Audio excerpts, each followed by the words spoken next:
عبداللہ ابن عمر رضی اللہ تعالیٰ عنہ سے روایت ہے، رسول اللہ صلی اللہ علیہ وسلم نے فرمایا، تم سے پہلے جو امتیں گزر چکی ہیں تو ان میں سے ایک امت میں 3 آدمی کسی کام کی غرض سے ایک پہاڑی راستے پر چل رہے تھے کہ بارش کی وجہ سے ایک غار میں رات کو پناہ لینے کے لیے داخل ہوئے۔ اتفاقی طور پر پہاڑ سے ایک چٹان لڑک کر غار کے دہانے پر آ کر رکا اور غار کا منہ بند کر دیا۔ ان لوگوں نے باہر نکلنے کے لیے چٹان کو ہٹانے کی اپنی کوشش کی لیکن کامیاب نہیں ہوئے، تو آپس میں ایک دوسرے سے کہنے لگے کہ بظاہر اس چٹان سے نجات ممکن نہیں سوائے ایک صورت کے کہ اللہ سے اپنے بہترین عمل کے وسیلے سے جو خالص اس کی رضا کے لیے کیا گیا ہو دعا کرو، شاید کہ اس سے آسانی ہو جائے۔ تو ان میں سے ایک نے کہا کہ اے اللہ، جیسا کہ تیرے علم میں ہے کہ میرے والدین بہت بوڑھے تھے، میری بیوی بچے تھے، میں اپنے والدین سے پہلے کبھی کسی کو دودھ نہ پلاتا تھا، نہ بیوی بچوں کو اور نہ لونڈی غلاموں کو۔ ایک دن کسی چیز کی تلاش میں اپنے جانوروں کے ساتھ بہت دور چلا گیا۔ میں ان کے پاس گھر اس وقت واپس ہوا کہ وہ دونوں سو چکے تھے، سو میں نے ان دونوں کے لیے دودھ دوہا، لیکن انہیں جگانا مناسب نہیں سمجھا، اور نہ ہی مجھے یہ بات پسند تھی کہ ان سے پہلے بیوی بچوں یا لونڈی غلاموں کو دودھ پلاؤں، حالانکہ میرے بچے بھوک کی شدت سے میرے پاؤں سے چمٹے ہوئے تھے۔ چنانچہ میں ساری رات ان کے سرہانے کھڑا رہا اور ان کے جاگنے کا انتظار کرتا رہا، اور دودھ کا پیالہ میرے ہاتھ میں تھا یہاں تک کہ صبح ہو گئی۔ وہ بیدار ہوئے اور انہوں نے دودھ پیا۔ اے میرے اللہ، میں نے اگر یہ کام صرف تیری رضا کی خاطر کیا ہے تو ہم سے اس مصیبت کو دور کر دے جس میں ہم گرفتار ہیں۔ وہ چٹان کچھ ہٹ گئی لیکن وہ پھر بھی باہر نہیں نکل سکتے تھے۔ رسول اکرم صلی اللہ علیہ وسلم فرماتے ہیں، دوسرے نے کہا کہ اے میرے اللہ، میری ایک چچا زاد بہن تھی جو مجھے تمام لوگوں سے زیادہ محبوب تھی۔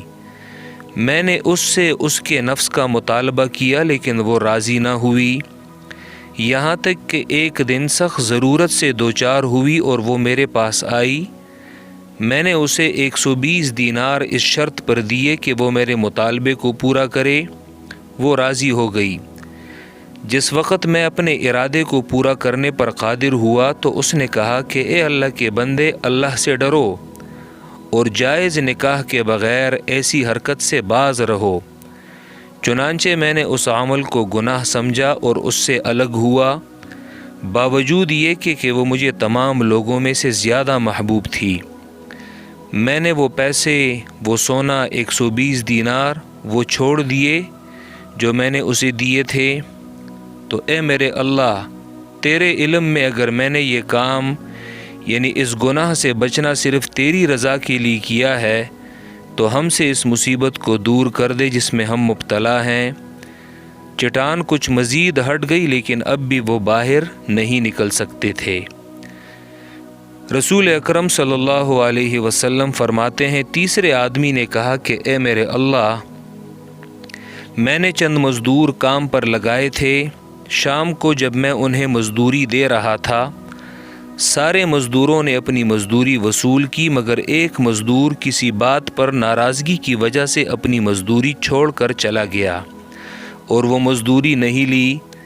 میں نے اس کی مزدوری کو کاروبار میں لگایا یہاں تک کہ اس نے بہت زیادہ منافع کمایا۔ میں نے اس سے گائے بکریاں وغیرہ خریدیں اور وہ بڑھنے لگیں۔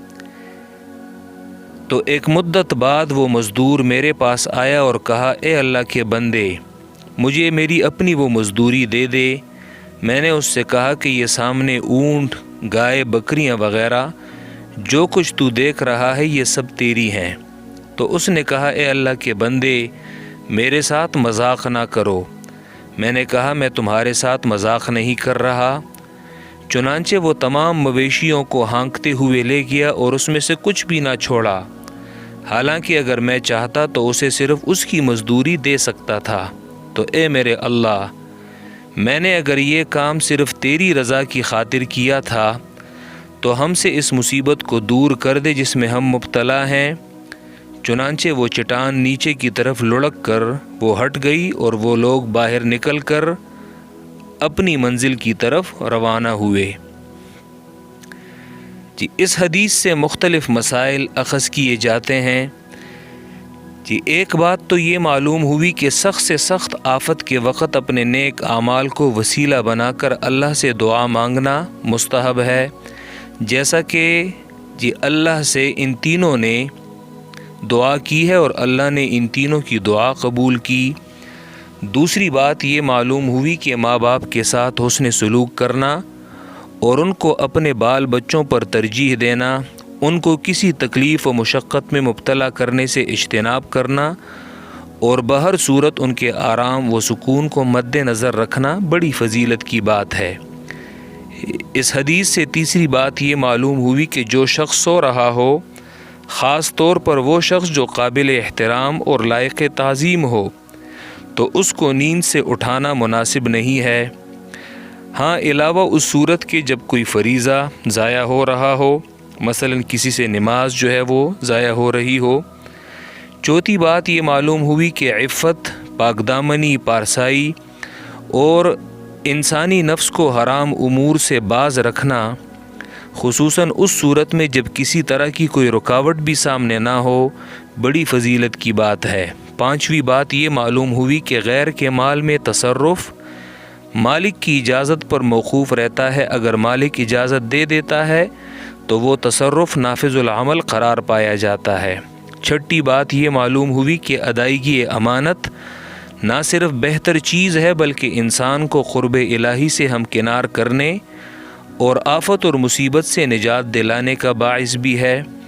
ساتویں بات یہ معلوم ہوئی کہ بندہ کسی آفت و بلا میں گرفتار ہو جائے تو دعا کرنا بہتر ہے، کیونکہ مصیبت کے وقت دعا قبول ہوتی ہے اور بندہ کو اس آفت اور وبال سے نجات دلانے کا سبب بنتی ہے۔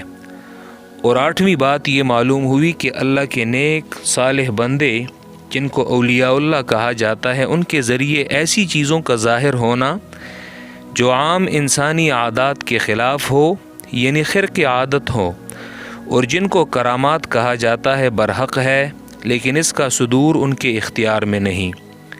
نویں بات اعمال صالحہ صرف نیکی کرنے، والدین اور مزدور کا یہ واقعہ صرف اس کا نام نہیں ہے، بلکہ برائی سے اجتناب، یعنی اس واقعے میں زنا کو ترک کرنا بھی عمل صالح میں داخل ہے۔